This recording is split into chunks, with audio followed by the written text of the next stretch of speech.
حدیث میں آتا ہے ابن ماجہ کی چیپٹر نمبر 16 حدیث نمبر 219، جو اللہ کے رسول کہتے ہیں یا ابو در، تم اگر ایک آیت کو سمجھو گے وہ 100 رکعت نفل سے بہتر ہے۔ اللہ کے رسول فرماتے یا ابو در، تم اگر ایک قرآن کی آیت کو سمجھو گے وہ 100 رکعت صلاح، نوافل صلاح سے بہتر ہے، اور ایک رکعت میں کم از کم سورہ فاتحہ تو پڑھنا چاہیے آپ کو،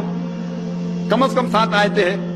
100 رکعت میں کم از کم 700 آیتیں ہیں۔ تو اللہ کے رسول فرماتے ایک آیت کو سمجھ کے پڑھنا، سمجھنا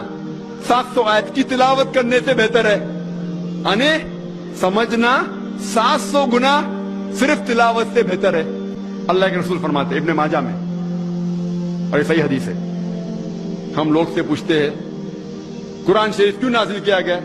تو لوگ کہتے ہیں جب اوپننگ سرمنی ہوتی نا، اوپننگ سرمنی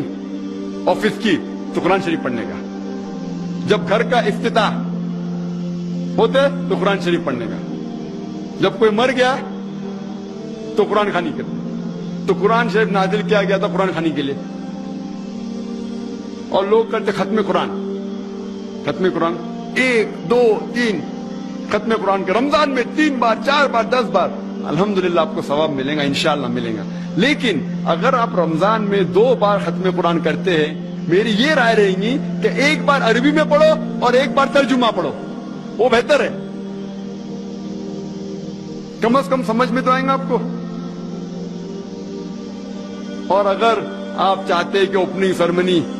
میں قرآن خوانی ہو یا افتتاح ہو گھر کا تو قرآن خوانی ہو، کوئی مر جاتا قرآن خوانی، میں کوئی قرآن کے آیت میں صحیح حدیث میں نہیں جانتا ہوں کہ محمد صلی اللہ علیہ وسلم یا صحابہ کوئی مر جاتا تو قرآن پڑھتے تھے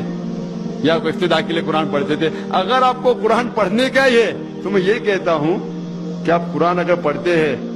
100 مائل کی سپیڈ کے اوپر، 30 لوگ کو بلاتے اور 1 گھنٹے میں ختم کرتے، تو میں کہتا ہوں کہ 2 گھنٹے کے لیے بلاؤ، عربی بھی پڑھو ترجمہ بھی پڑھو، نہیں تو 30 کے بدلے 60 لوگ کو بلاؤ۔ ایک آدمی اگر 1 پارہ پڑھتا ہے تو ایک آدمی کو بولا آدھا پارہ پڑھو عربی میں اور آدھا پارہ ترجمہ پڑھو، کم از کم وہ قرآن تو پڑھنا کا حدیث میں لکھا نہیں، لیکن کم از کم اگر آپ ترجمہ پڑھیں گے تو آپ کو علم تو حاصل ہوگا اور انشاءاللہ کچھ چیز کے اوپر عمل تو کریں گے۔ تو قرآن کو سمجھ کے پڑھنا بہت ضروری ہے، بہت ضروری ہے۔ اور ایک مثال میں پیش کرتا ہوں کہ اگر آپ فرانس جاتے ہیں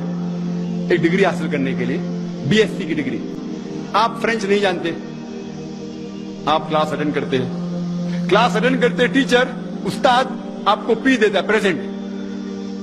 بولتے ہیں حاضر ہے، حاضر ہے تو پی لکھتا ہے، present, P for present, English میں پریزنٹ، آپ پورا سال پریزنٹ رہتے، پی ملتا ہے آپ کو، آپ خوش ہے۔ جب ایگزامینیشن آتا ہے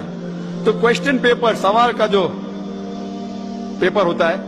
وہ آپ کو فرینچ میں ملتا ہے، آپ کو فرینچ نہیں آتی، آپ کچھ سمجھ نہیں سکتے، لیکن ایگزامینیشن میں بھی آپ کو پریزنٹ ملتا ہے، پی۔ کیا آپ جواب دے سکیں گے پیپر کا؟ آپ کچھ سوال ہی نہیں سمجھے تو جواب کیا دیں گے؟ تو یہ پی جو ہے وہ پریزنٹ کے لیے، پاس کے لیے نہیں، آپ ایگزامینیشن میں فیل ہو جائیں گے۔ تو آپ صرف قرآن شریف عربی سے پڑھیں گے، آپ کو پی ملے گا، لیکن وہ پی پاس کے لیے نہیں ہے، پریزنٹ کے لیے، موجود، حاضر۔ ہمیں غلط فہمی ہے کہ ہم پڑھیں گے تو جنت میں جائیں گے، صرف پڑھنا کافی نہیں ہے، پڑھ کے سمجھو اور قرآن مجید پہ عمل کرو تو انشاءاللہ آپ جنت میں جائیں گے۔ دین کی بات پھیلانا صدقہ جاریہ ہے، ثواب کی نیت سے ویڈیو کو شیئر ضرور کیجیے۔ جزاک اللہ۔